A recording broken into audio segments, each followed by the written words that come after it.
Good afternoon. It's Saturday. What is it, March 29th, I believe? Welcome to another edition of Bruce Leonard Leans Left. While it's still legal. Still legal last time I checked. I'm starting to check hourly now. Because you never know. And it is Saturday, so we have a treat, as usual. The host of History on Fire and history professor, my friend Daniele Bolelli, is with us. Hello, Daniele. How are you? Good to see you. Thanks for having me. Yeah, man. Good to see you. Um, I was wondering. It seems like you wake up every day and Trump had some kind of weird dream and he signs another one of these fucking papers and every day you're like, well, this is weird, you know. This is first he was going after law firms and then he's going after and then I think it was yesterday. But have you noticed this? He signed all these orders in public, made a big deal out of it, right? And then he signs this one, particular one that I want to ask you about, in the middle of the night in private. There's no public thing, but he wants to have J.D. Vance go into the Smithsonian and start cleaning out the museums. These are the free speech people, by the way, remember, at all times. But I was just wondering, as a history person, I thought of you immediately when I saw that. I was like, oh, wow, that just got to stick you in the heart, huh? Yeah, there was, let me see, I'll pull it up right now. I saved it yesterday because it was so surreal. He had some lines that were absolutely insane. Let me look it up. It says, What? over the past decade, Americans have witnessed a concerted and widespread effort to rewrite our nation's history, replacing objective facts with a distorted narrative driven by ideology rather than truth. This revisionist movement seeks to undermine the remarkable achievements of the United States by casting its founding principle and historical milestones in a negative light. I mean, yeah, right off the bat, right there. Basically telling you that what he wants is, I want my history to wave the flag and make sure that it makes people volunteer to join the army or shit like that.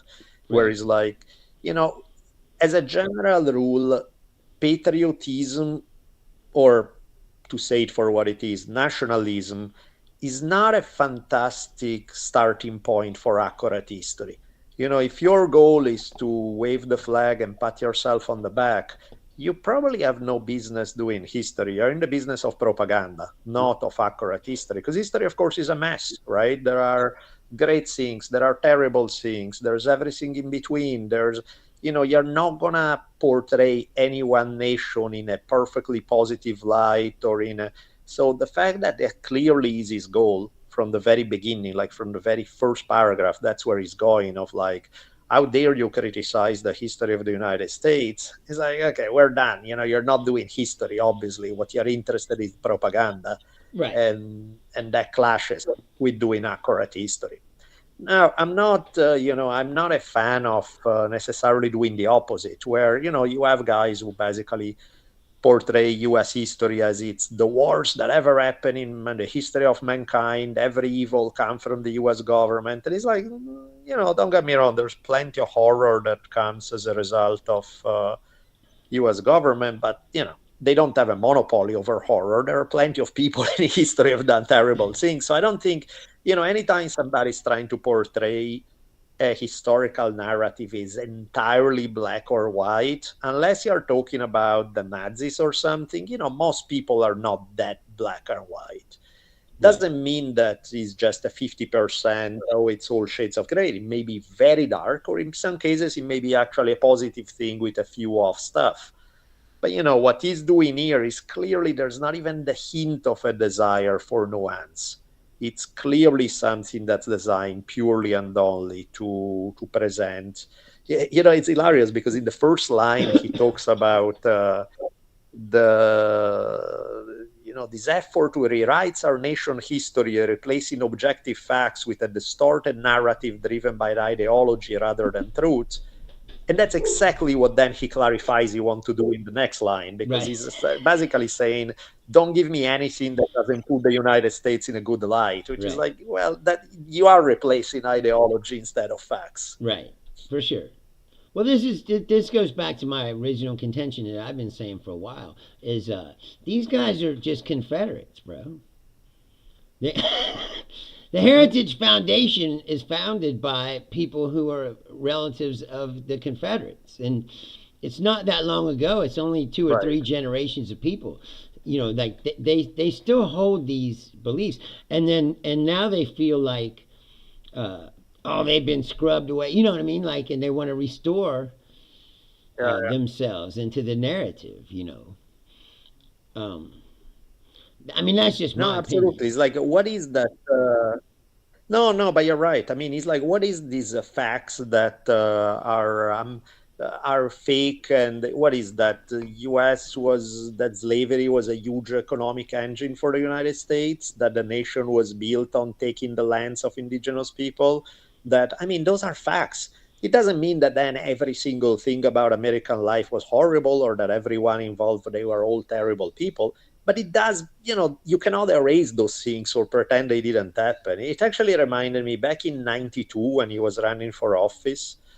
No, it was 96. In the 96 election, Bob Dole had stated that we really shouldn't be probably teaching about slavery in school because it makes you feel less patriotic, which is like, yeah, that's not the goal of teaching history. It's not to make you feel more patriotic, it's to Right. teach you actual reality and what happened and facts. So this feels like the same thing, except that in this case they won and they can push their version however they want because Trump is in office. But it's that same type of really disturbing mentality. Well, I mean, is his professor? Don't you think this is kind of what they do? The fascists, right? They try to rewrite Yeah, yeah. the history of the country with their nationalist whatever it is. That's what I think was funny. He was like to root out divisive ideology to replace it with our divisive ideology Yeah, because it's not like they're popular. exactly. You know what I Exactly. mean? It's No, it's like they're trying no, to. I mean it's ridiculous. It's really ridiculous because yeah, the very first thing he says is exactly what he's trying to say. It's kind of like when you hear all the Republicans about how we want to put to death all the pedophiles, and then every other day there's like another Republican Right. congressman or activist or He's something like, that well, you're pops gonna. out as a pedophile, Yeah, and he's you're like, you're like, gonna lose some seats here. Like, yeah, yeah, yeah, for real. No, it's terrible. It's insane. like I said, don't you think it's the same kind of thing that Mussolini did, that Hitler did, was they try to get into the schools and take control of the educational curriculum, and then now they're trying to rewrite the history, so Yeah, because they don't want. Uh, I've been saying this for a long time. It's like they live in a world that's fiction. Like they make up this fictional version of the world, right? yeah, And then real life always is hitting them in the face. And so they're like, well, we can't take control of the educational curriculum and teach these kids this bullshit and then have them come to the Smithsonian and see the real story. Then they'll yeah, start for real. questioning like what we were teaching them in No, school, it, you know. yeah. Don't you Well, and think? that's I think what's crazy is that you get sometime you got some of the early people saying, oh, Trump is gonna be Mussolini or something. Many people are like, oh, you're exaggerating. Come on, he hasn't done this or that. And one can say, okay, maybe there's a little hyperbole. Then he gets in office and he wants to rewrite the school curriculum. He wants to, rewrite history basically. There's that if Palestinian demonstration and you're on a student visa, you can have ICE kidnap you in the middle of the night with no charges and disappear you pretty much. Mhm. You have a bunch of people sent to Salvadorian prison based on next to no evidence with no charges. You have, threatening friendly country with the idea of saying, we want to take you over. I mean, not doing a great job trying to prove that you're not Mussolini, you know? It's just like the Russian thing. It's like everywhere you turn, Russia is behind everything that they do, and all their views are pro-Russian, right? Everything they want to do is benefits Russia. Yeah. And then if you say that, they say this is a hoax. It's like, well, this is a lot of coincidences. I know. Like, okay, if you say so. No, I know, man. It's insane. It's like It's really like, yeah, I don't know what we do from here. It's weird. well, the judges have actually been holding their ground at least. While the Congress does nothing, at least the judges are like, hey, Yeah. because no matter what you want to say, yeah, he's the president, he can sign an executive order, but if that executive order is unconstitutional, then it's really not valid. Right. Is it? Yeah. Look, then they keep saying, oh, you want to hold back our agenda. It's like, no, you want to do your agenda, that's fine, but you got to do it within the rules. One innocent person, right, And I being think sent to El Salvador is one Well- fucking too many. Yeah. Yeah, that's I think is I think part of what's scary about it is that they seem to ignore all the basic rules that we normally play by. That's so yeah, if somebody say that what you're doing is unconstitutional, that means you can't do it. They seem to want to find a way around it. Nobody would have dreamed in a million years that you go threaten friendly country with taking them over. It's like you go to your allies and say, you're going to become part of our nation, but we don't want to. Well, we don't care. One way or another, we're going to get it done. It's like, it's so outside what we normally think of politics. And don't get me wrong, normal politics are corrupt, dirty, and shit in so many ways. And this somehow managed to be worse. Right. Kick it up a notch. Terrifying. It's like it's like Spinal Tap. Turn it up to 11. Yeah, pretty much. I don't think I've been saying for a long time is like, in my opinion, our system itself is too weak to protect itself from these kind of people. Yeah. And like that's the first thing that needs to be shored up. First thing when he's gone, if we do get past this, first thing that needs to be addressed, like the money in politics and the ability for him to have done so many fucking terrible things and not have to face consequences for them.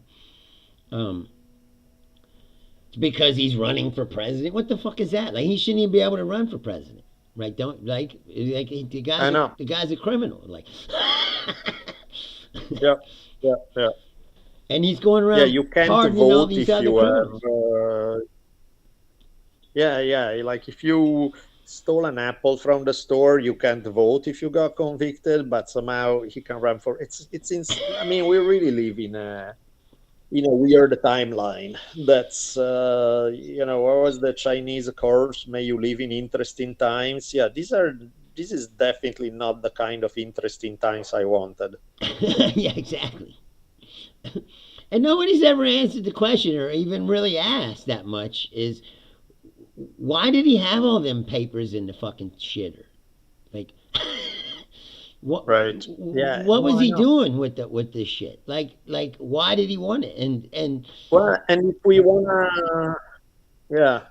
and if we wanna go into the nobody has ever answered, I mean, isn't that crazy that the whole Trump assassination attempt, we basically found out next to nothing about the person who supposedly did it, about a medical report, about, how in the world do you take a bullet like that, even grazing you, and you don't have a single mark after that, right after you have the supposedly blood on the side of the head?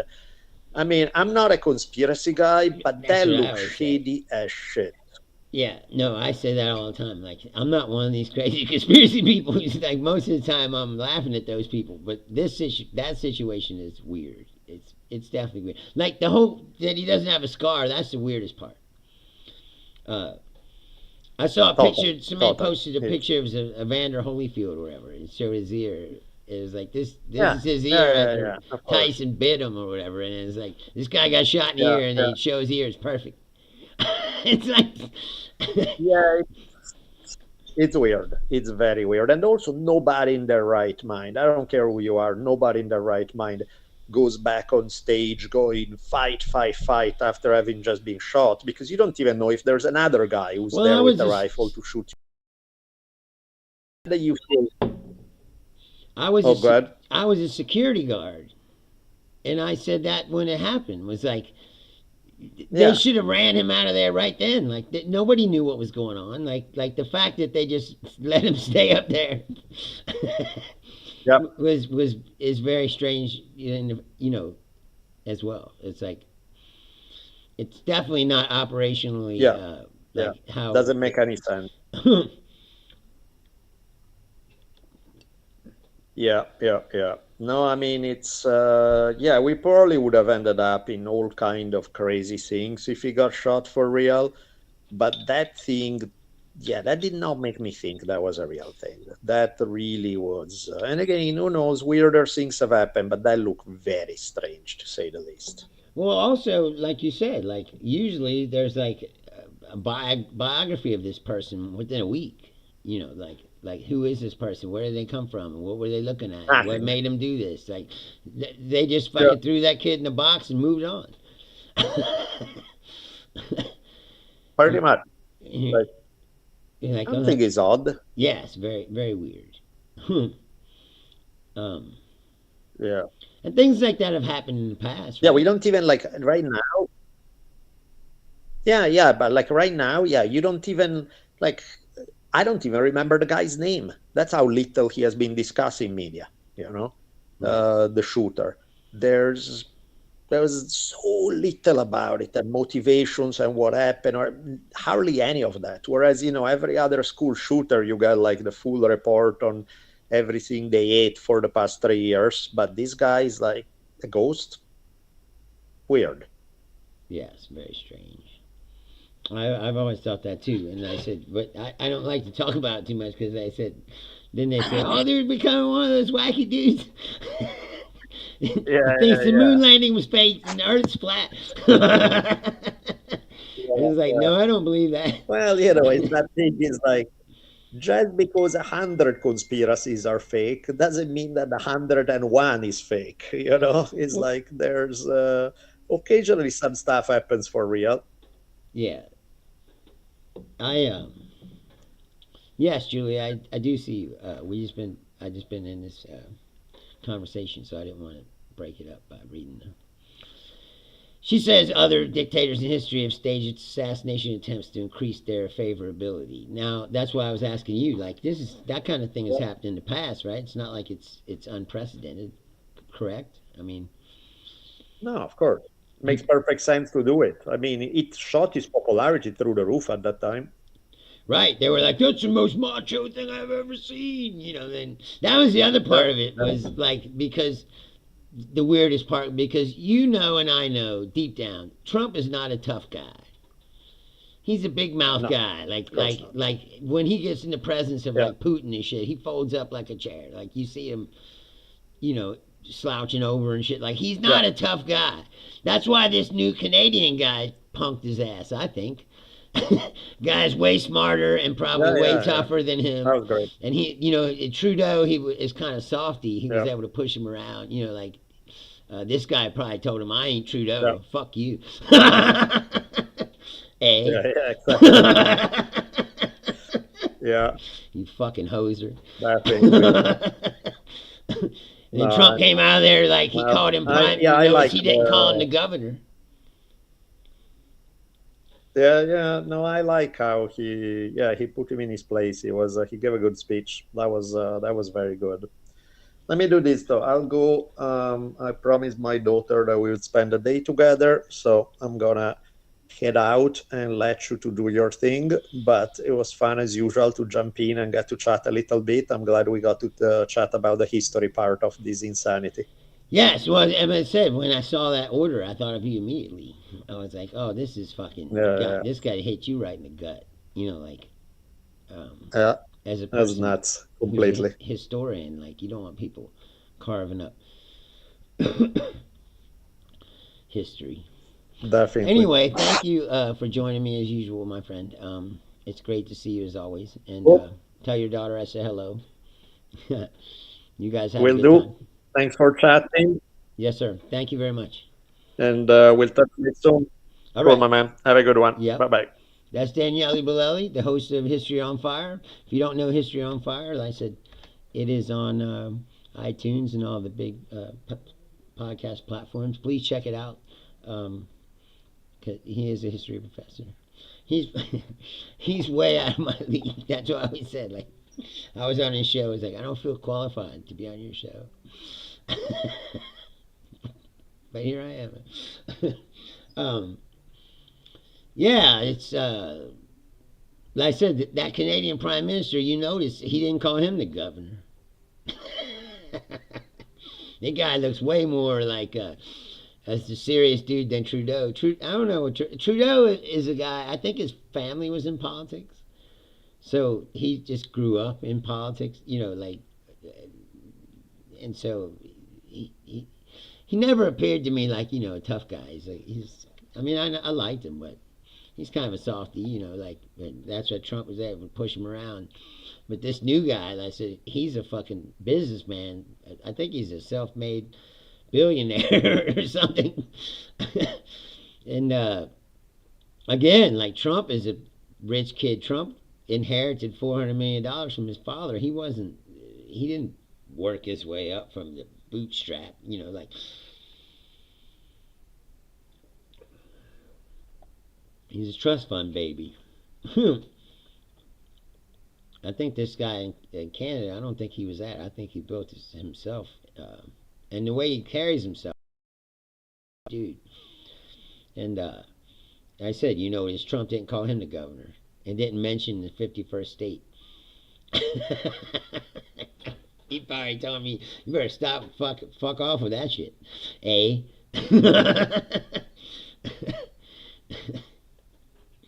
Fucking ridiculous.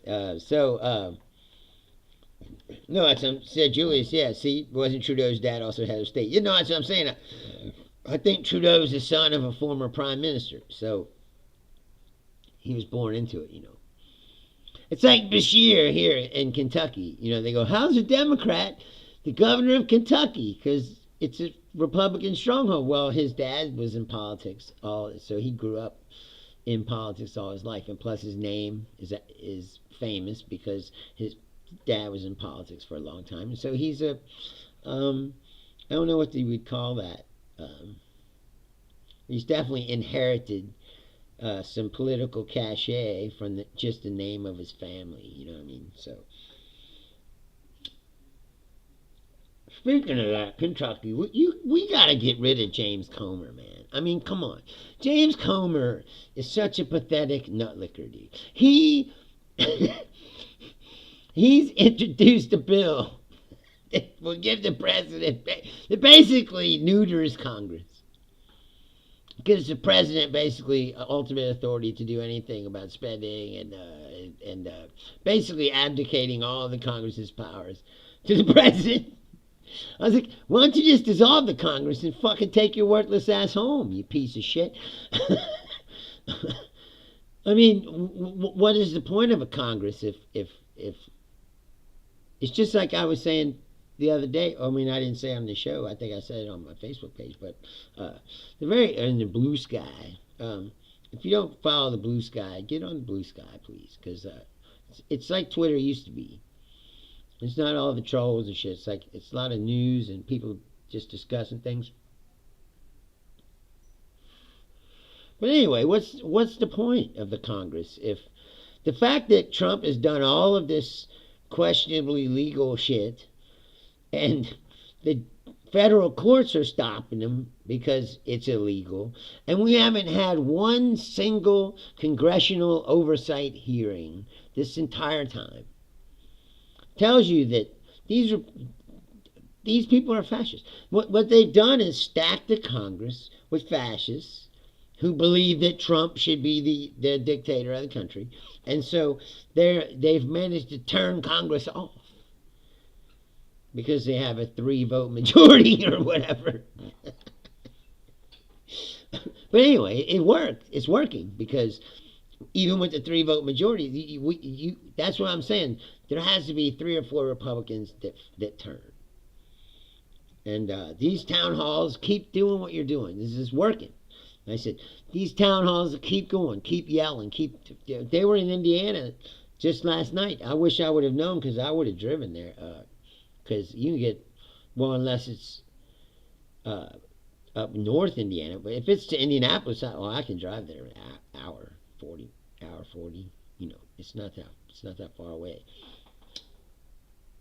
If I would have known that was going on, I would have went because those people were fired up. And if you don't know, I went to high school in Indiana. It's Republican. I mean, it's deep Republican. But I'm going to tell you right now, what's happening is MAGA has finally taken the mask off and showed people what they really are. And a lot of people who supported MAGA supported it because Donald Trump says a lot of dishonest shit. And they believe him. So when he says to them, I'm going to take care of you, and they believe him. And I'm going to save you from these liberals, you know. And they go, okay, and they believe him. And so they vote for him. But what they don't realize is that this is way worse than any liberals could ever be.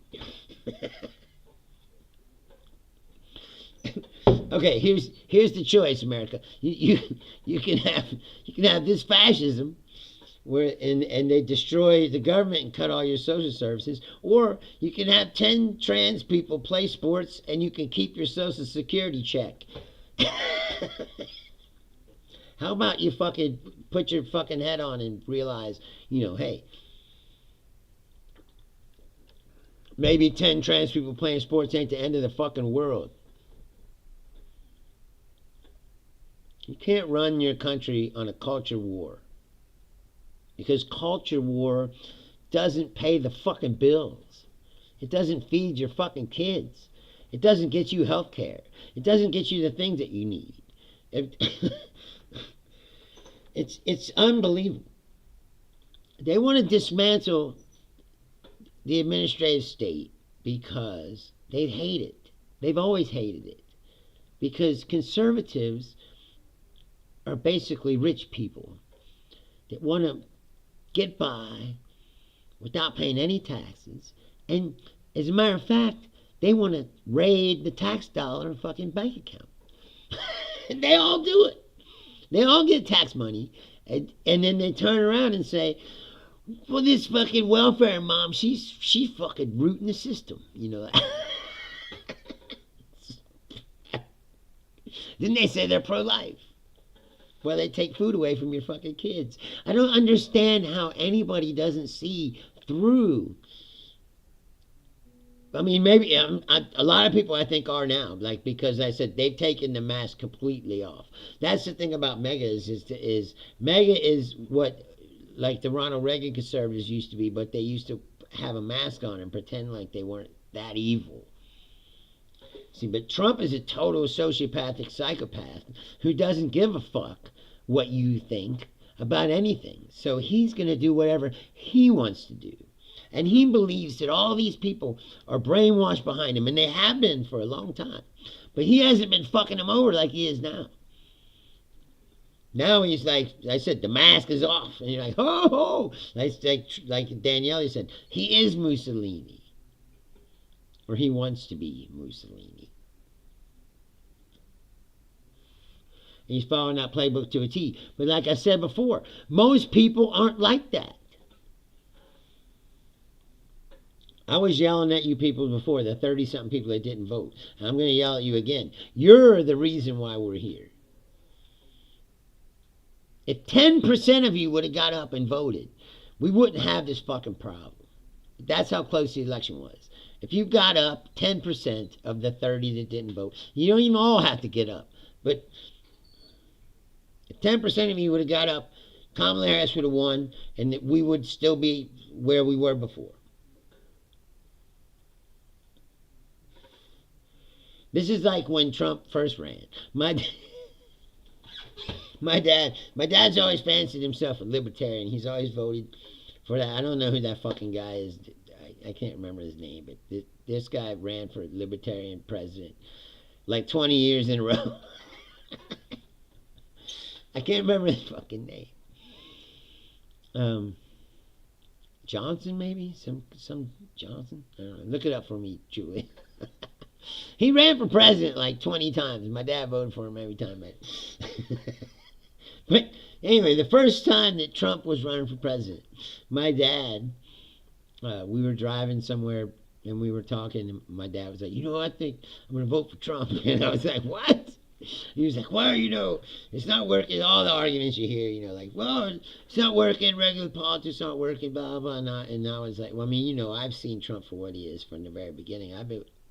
I was one of the biggest, loudest voices. In 2015, like I said,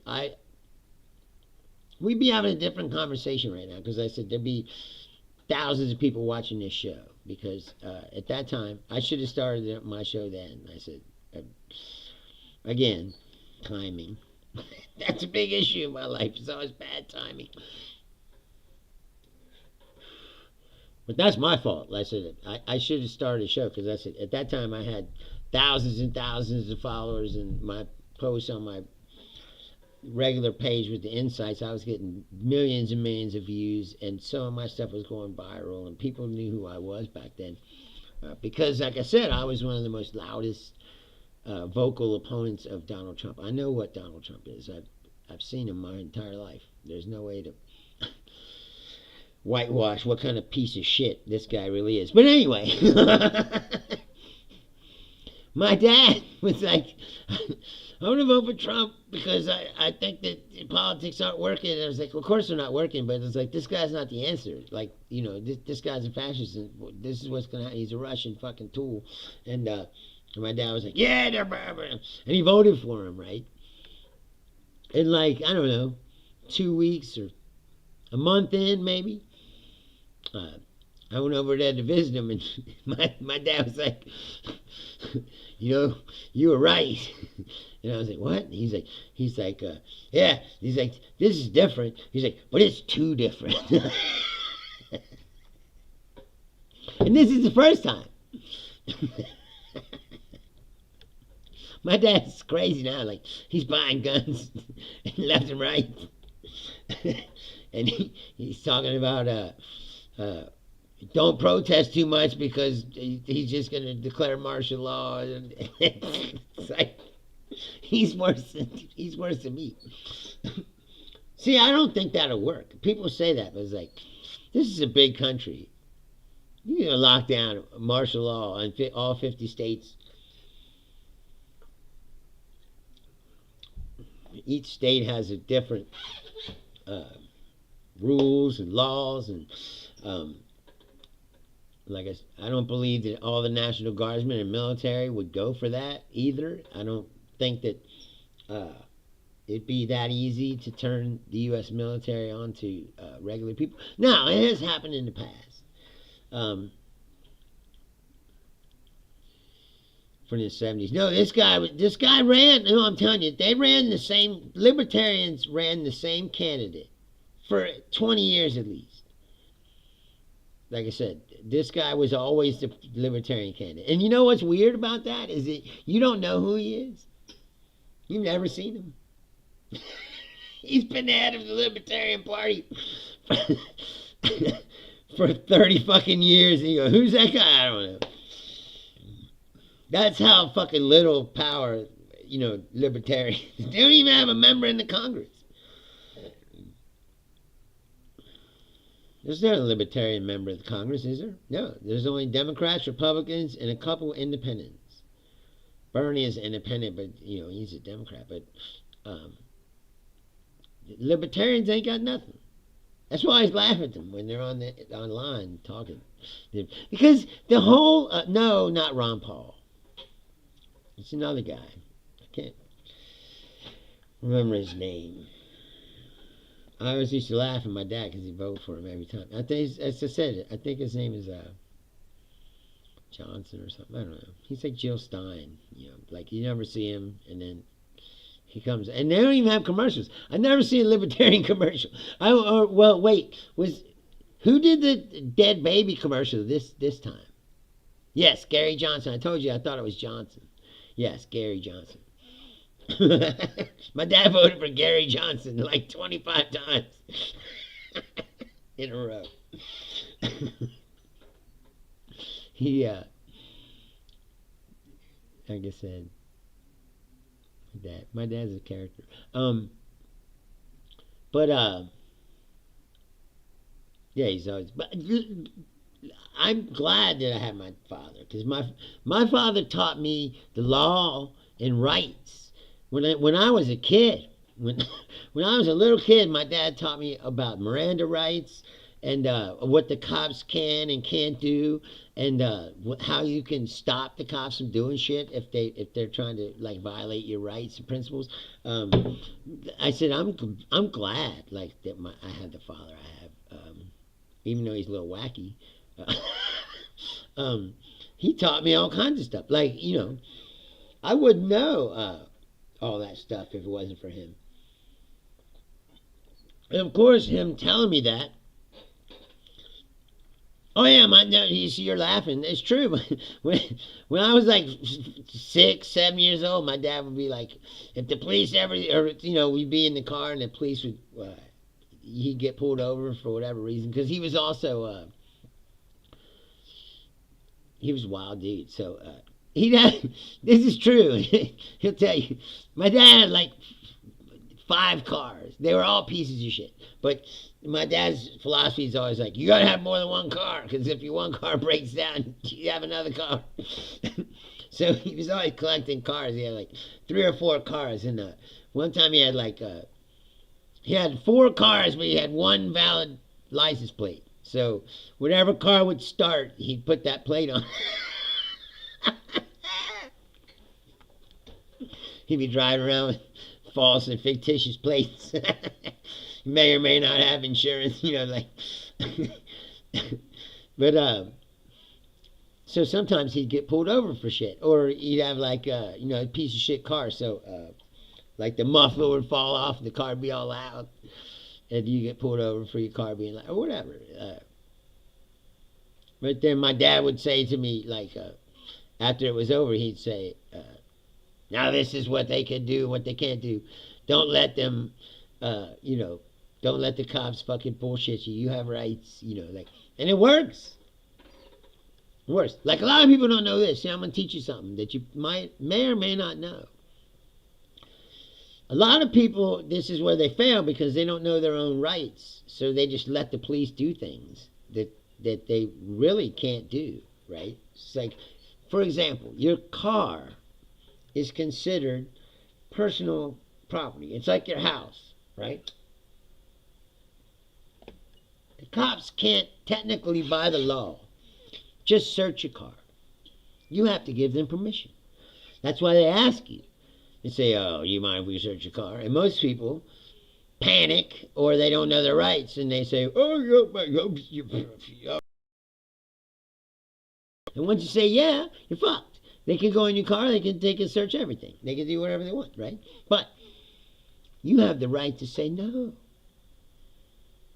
And then if they want to search your car, they got to get a search warrant.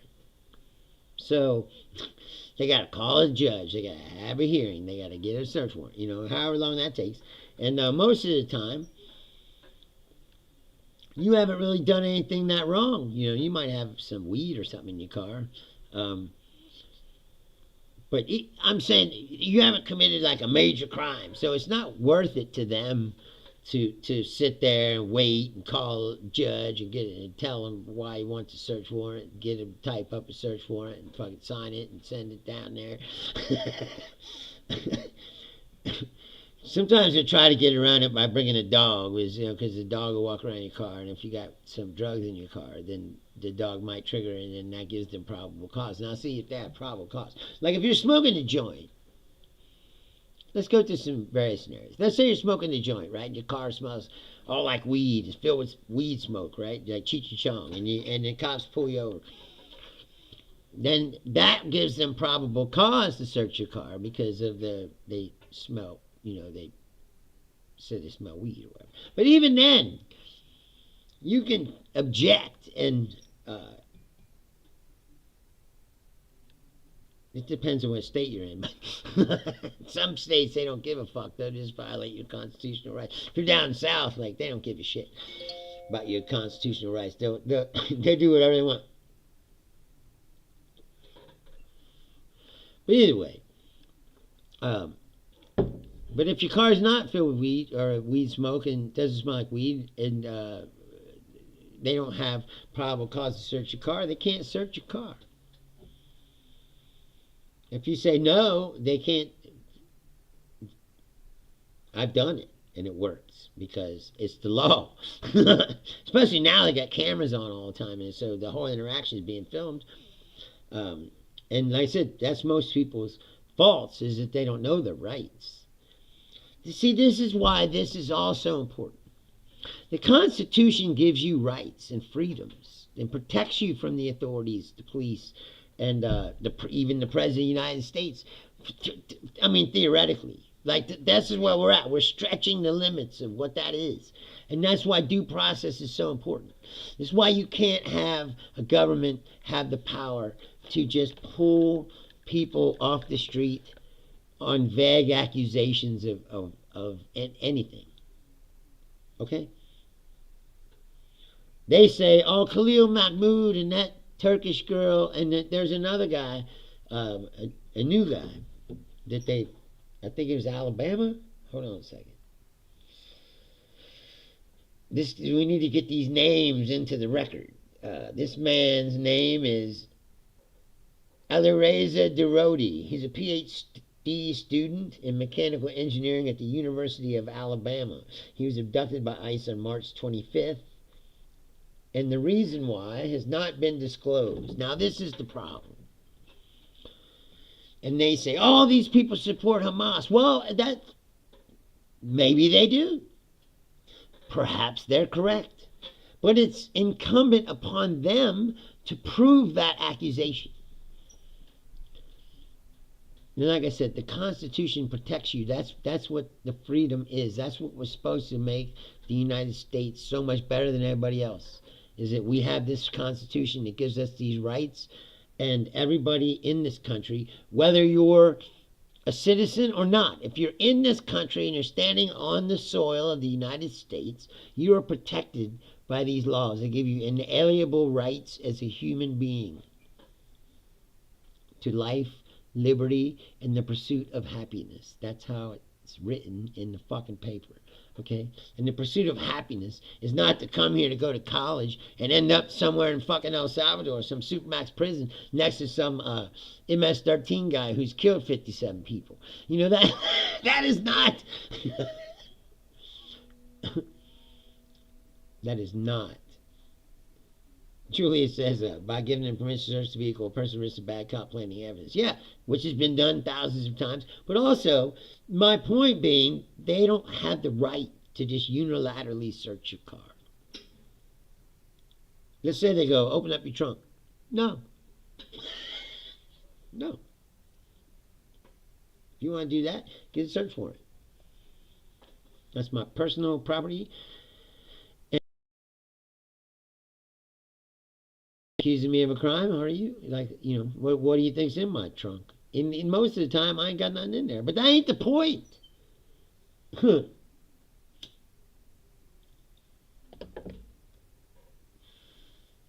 trunk could be empty. It doesn't matter. It ain't your fucking business what's in my trunk. See, that's the thing. In fact, my dad taught me that very, very early as well. You do not trust authority. So we have a long history of fighting authority. Well, what is that song? Authority always wins, but we keep fighting because that's what keeps you free. People don't get that. That's what this. I was talking to somebody at work the other day about this, all this stuff that's going on, and this woman that works at the store. Oh my god. Anyway, she says, "Well, all I want is my $5,000." It's like, oh man, you sell your constitutional rights for $5,000? That's cheap.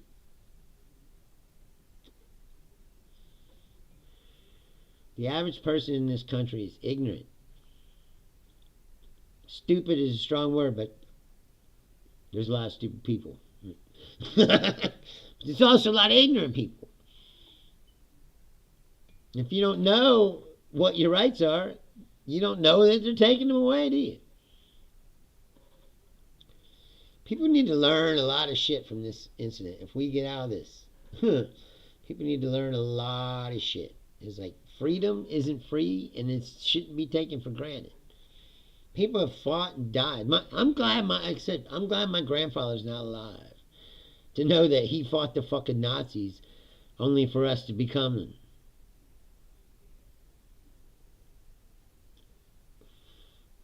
Now, people think that, oh, this is just it's no big deal. No, this is a big deal.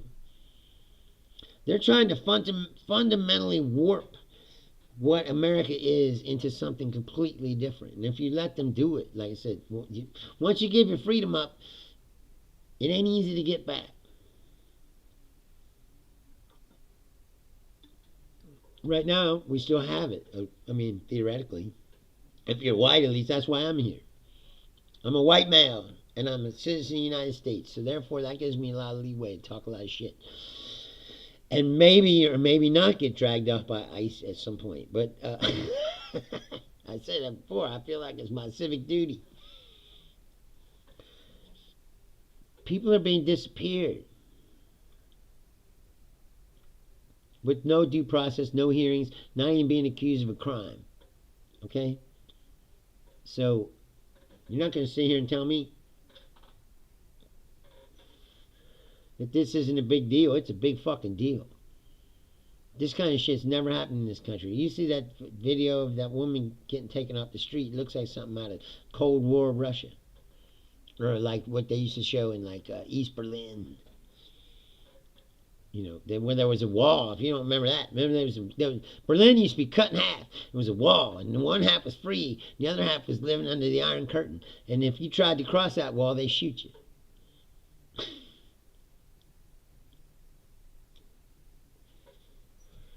And that wasn't that long ago.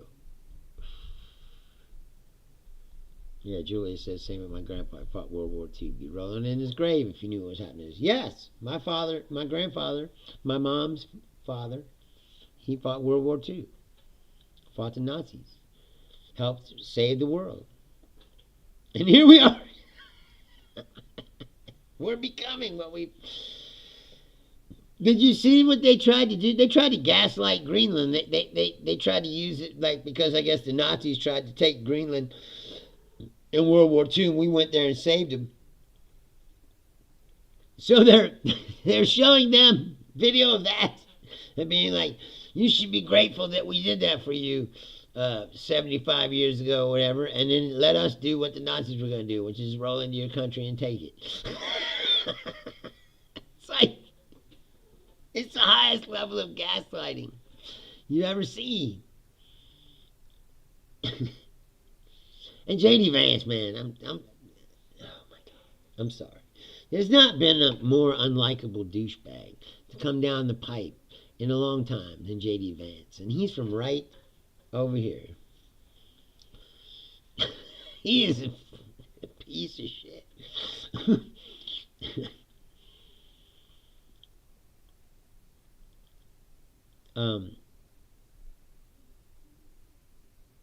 He's also the most self-unaware person I've ever seen. It's like everybody hates his guts, but he keeps like trying to like walk in and make dumb jokes and shit like people. It's he walks into to Greenland and he goes, "Man, it's cold as shit here." Ha ha. Like, first of all, you're not funny. Second of all, everyone hates your guts. No one's laughing, bro. If they're waving like there's nobody there, like they're getting off a plane, they're waving. There's no crowd. As a matter of fact, there's a huge crowd of people in front of the U.S. consulate that want you fucking gone.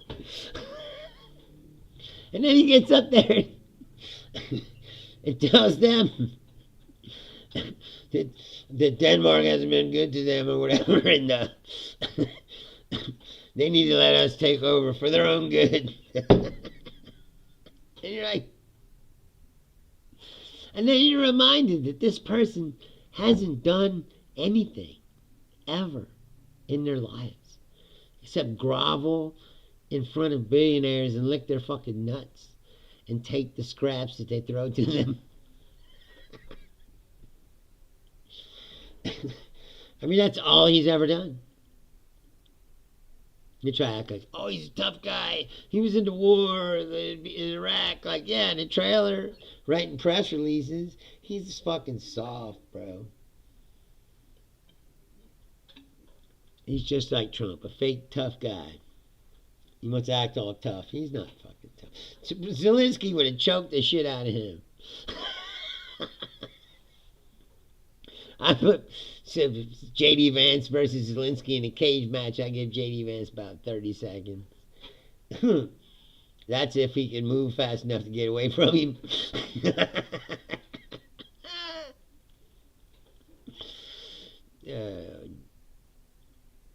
I don't know what's up with his wife. I mean, I don't know how anybody could be attracted to this person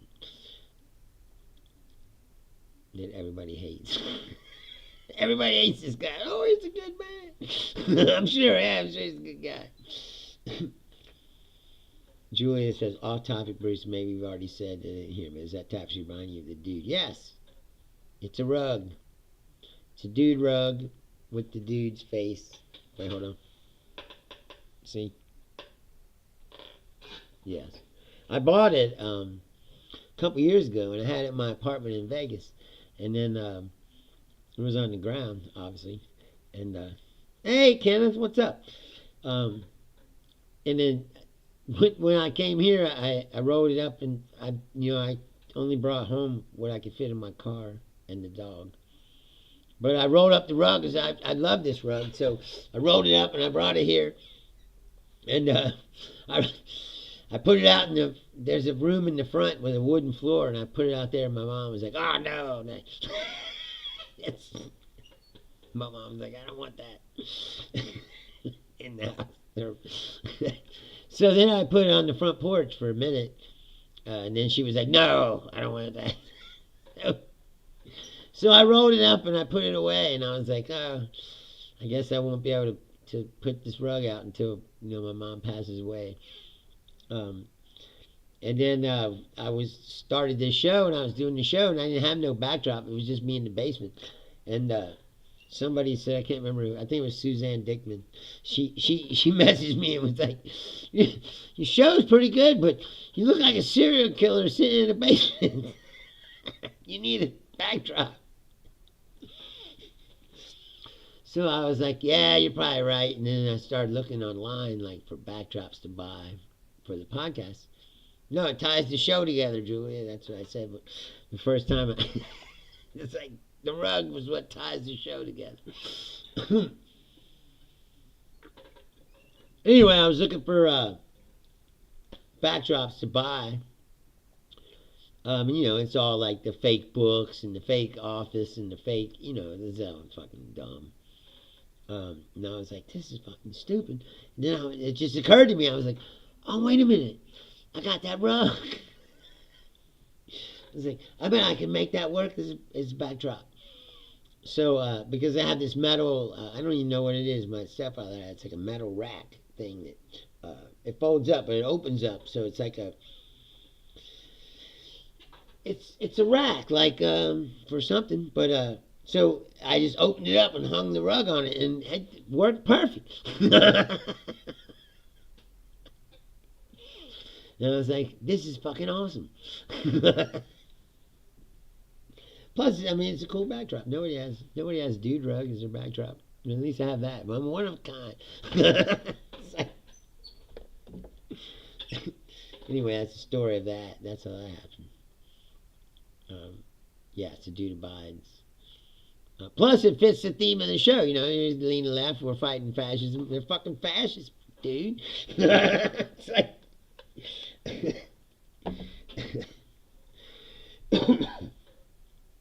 It just seemed to. I don't know. It seemed to work for me. So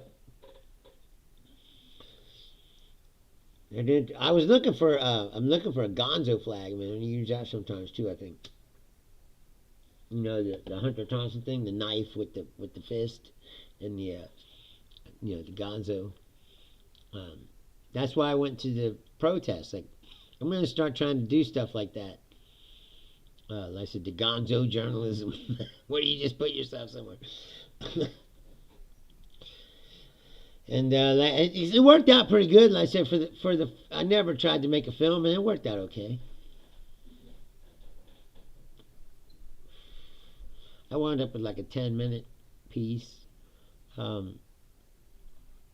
And it looks good, sounds good. Like I said, those microphones I bought work good, and the iPhone 16, it's a real deal camera. Like, it's movie quality fucking shit. If I could figure out how to, well, I said it was my first time. I was using the stick. I never used that, and I don't know how to do all that shit. So like I told you before, this is a work in progress. This show, it's like. I just decide I'm going to do something, and I just start doing it, and then I figure out how to do it as I go along. And I think it's already gotten better. Like I said, it started out just a guy sitting in a basement with I'm still in a basement, but it looks better, right?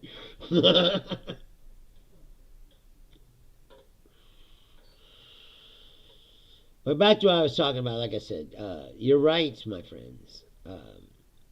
They're not to be taken lightly, and what you're doing right now is just giving them away. And I pray to God they don't fuck up their Social Security. Thank you, Julia. Julia says, I enjoyed your video from the protest. Thank you. Like I said, this is my first time. That was my first attempt to make a film. So hopefully that'll get better as we go, too. I did learn that I should bring the other microphone and give it to people if I want to talk to them, so you can hear them better, because you can hear the other people, but not as good as I would like. So or I'll put it on a stick or something. I mean, it's a little tiny thing, but I'll put it on a stick, and I can stick it out from them, and they can talk into it. And I plan to do more of those things. Like I said, I'm looking for, like I said, if I would have known that Indiana Town Hall was going on, I would have went there, and I would have made a film there. I'm going to start going around, like I said, talking to people and stuff. I was going to go to Springfield, but it was fucking raining like a motherfucker, and then I thought it was 45 minutes, but it's an hour and 45 minutes, so it's a longer drive than I thought. It was pouring down rain, so I didn't go, but it's still in the plan to go to Springfield. And especially now, because I said Trump's going to remove their protection for those people, and they might all get deported. I saw an article about how bad it is in Haiti, and he's like, oh, he's going to send them all back there. These people are savages, bro. And the same as the El Salvador prison. There's people there right now who shouldn't be there. And I hope to God that the media and people don't sleep on that. That they keep pushing that until they get those people out. That's the thing. I don't have any power. I'm just a guy in a basement talking. But I'm... I promise you, though, unlike Benny Johnson and Tim Pool, I will never cash a Russian check. You can count on that.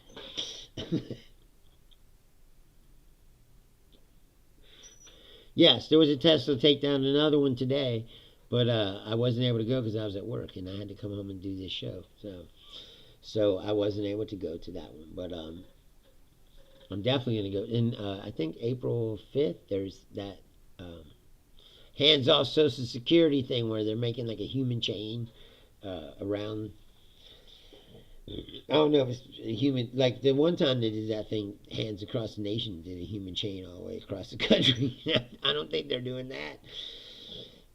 But they're making human chains in lots of different cities on April the 5th. So I'm going to go to that, I think, make a film there. I told you I'm taking this serious. I mean, right? I haven't taken the day off. I haven't.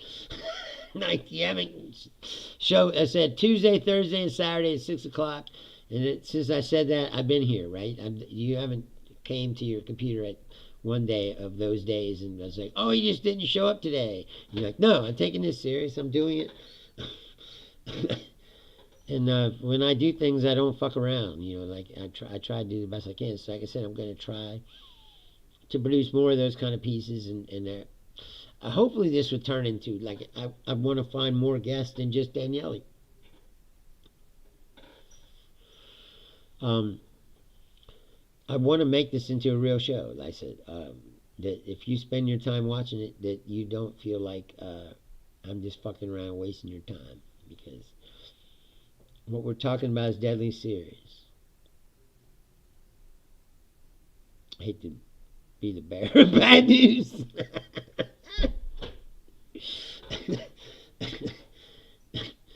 We're in danger, all of us, if we keep going down this road. There's a point in the road where there's no turning back. We ain't there yet. Now, Comer trying to neuter the Congress with his own law, and Mike Johnson talking about getting rid of federal courts, and they're talking about impeaching judges that don't go along with them. Now, when you get to that point, you might be where you can't turn around, but we ain't there yet.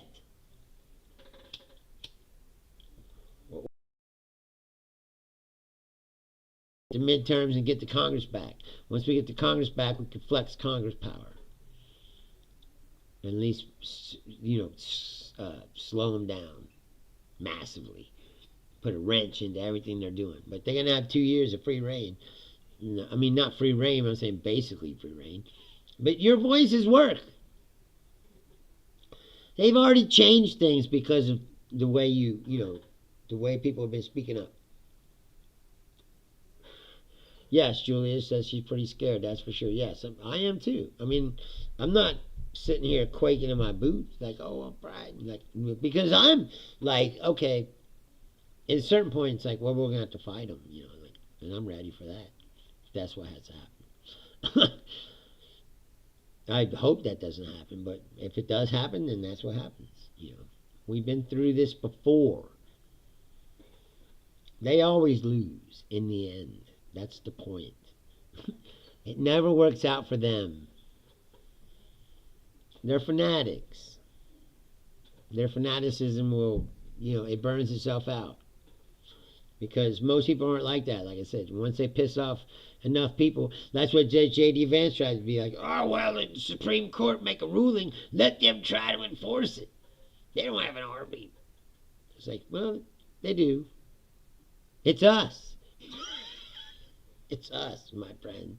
And like I said, I'm angry too. That's what I said. Some part of me is like this. Run their mouths way too much. Like I said, J.D. Vance, just watching him makes me fucking blood boil. It's like, what a fucking arrogant fucking piece of shit and an embarrassment.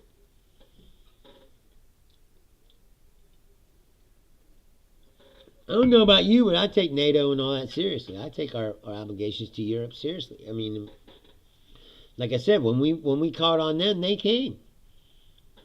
You know why J.D. Vance doesn't care about Denmark? Because he wasn't actually fighting in Iraq. You know that Denmark, percentage-wise, had more casualties in the Iraq war than we did. So you gonna sit there and talk shit to them? You're a fucking asshole, These people put their lives on the line for us. You think that's a fucking joke? I mean, he does because he wasn't a part of it. He was sitting in the fucking air-conditioned trailer writing press releases because he's a soft little bitch. And like I said, he didn't serve with those Danes who put their lives on the line for us. So it's easy for him to talk shit. He's a fucking douchebag, bro. It's like, look at him. He ain't got no friends. No real friends. None of those people that are real friends. They're all transactional sociopaths. They're all out for themselves, and that's all they want. Yeah, never Trump guy, bootlicker. Yes, Maybelline Vance. Yeah, My Chemical Vance.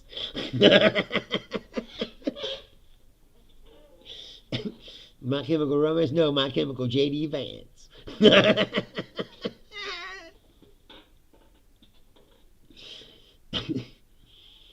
The only person who could wear eyeliner and get away with it was cool as fuck. Well, a couple people, Perry Farrell and Scott Weiland. Anybody else? Fuck off. You gotta be so cool to be able to pull that off. I mean, you gotta be so cool. Your coolness is like, well, he's wearing eyeliner. Who gives a fuck? Look at him. He's cool as fuck. And I said, Weiland and Perry Farrell. David Bowie. Yeah. You gotta be really cool, like I said, to pull off the eyeliner as a dude. Really cool.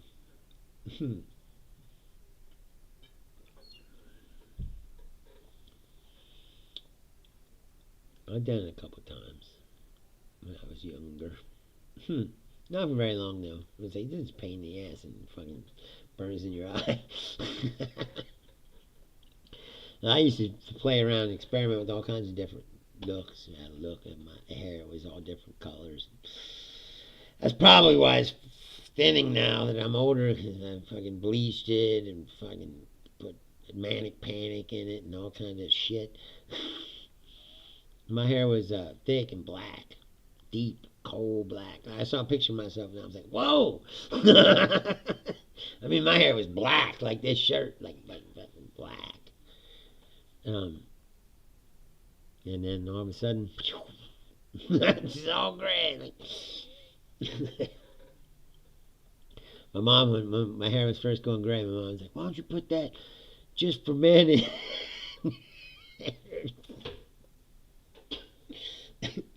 I'd rather be gray and look old than look like a fucking douchebag. It's like, cause come on, everybody knows that's fake when you, especially when you look like this, and then you show up to work the next day, and your hair is coal black. And like, oh yeah, that's not fake. It's fake as fuck. Like, you have to change your name and move to another country to put it on before you get there. But people don't know that you really have gray hair before you're. Yeah, Robert Smith is the Cure. Yeah, he was able to pull off the eyeliner. I mean, there's more people than that. I mean, Adamant. I mean, there's lots of people who wore eyeliner. My point being, you gotta be really fucking cool. And maybe going for the androgynous looking thing or whatever. Like, JD Vance just looks like a guy. Yeah, Maynard. Maynard always has character going on. You know, the real Maynard is the little troll. It's like, that's why he doesn't go on stage like that. That's the real Maynard. With it looks like a troll kind of. That's why he has a different character for every band, because you can't just go out there like that. Maynard's big on showbiz. That's what I'm saying. He's a performer. His showbiz, his visual is very theatrical. It's like, you know, that's the thing. That's what I'm talking about. J.D. Vance is the guy with a suit on and just put on eyeliner. For what? He's not doing anything cool. It's like, you know, go make a speech about how the Europeans suck. It's like putting on eyeliner and shit. It's like, why are you putting on eyeliner, bro? It's like, it's not like there's lights and fire and shit.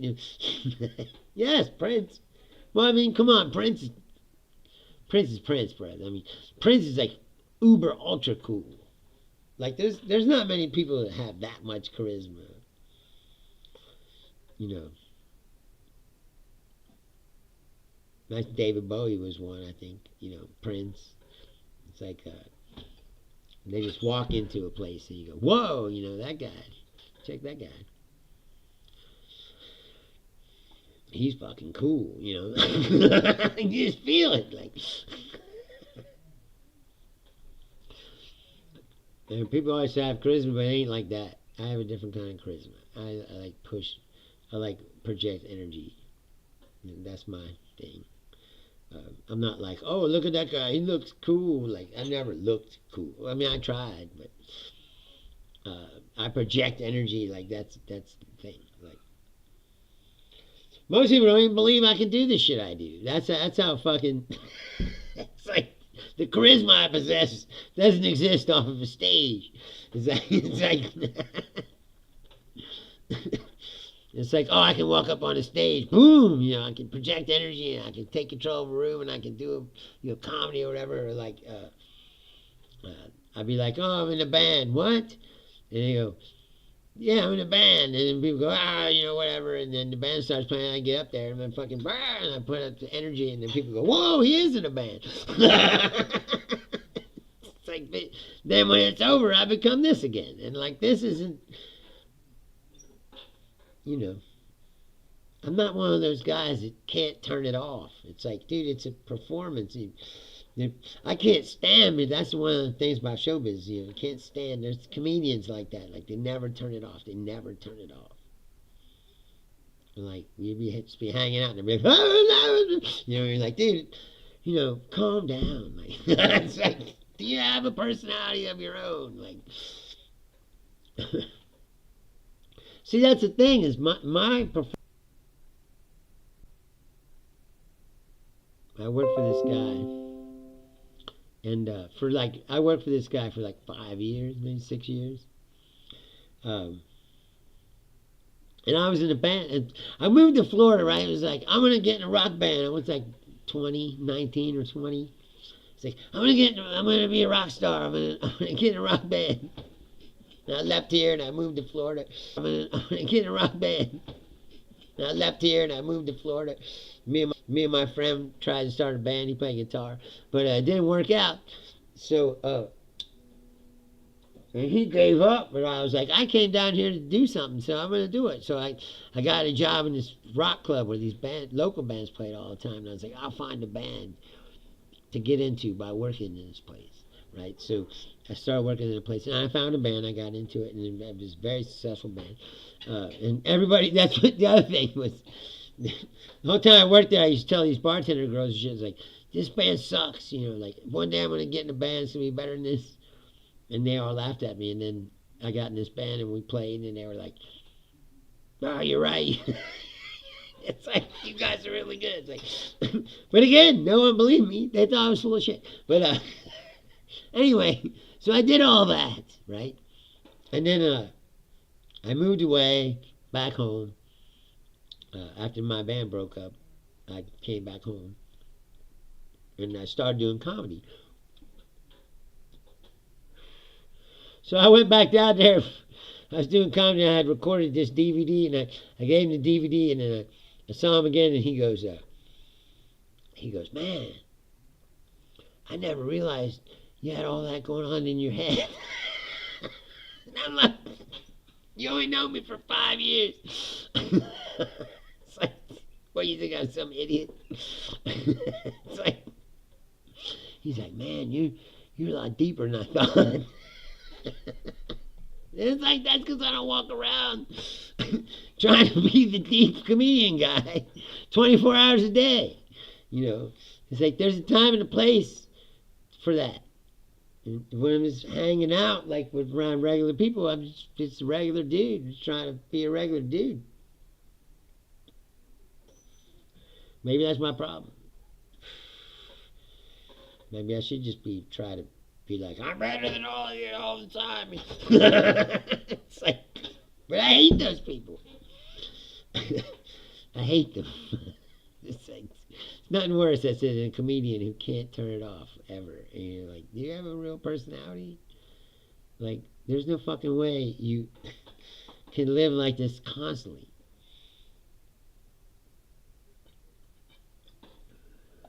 Always trying to say something funny all the time. It's like, all the time, I gotta be funny. I gotta be the guy in the room is fucking weird. And you're like, dude, that's fucking annoying, bro.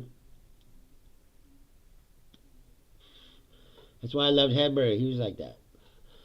When he wasn't on stage, he just a dude. He was hanging out. He wasn't trying to be like, oh, Mitch Hedberg, and I'm better than everybody. He's like, no, we were partying, man, having a good time. And like I said, he was just a regular dude. He just wanted to be a regular dude. He didn't want people to be worshiping him and licking his nuts.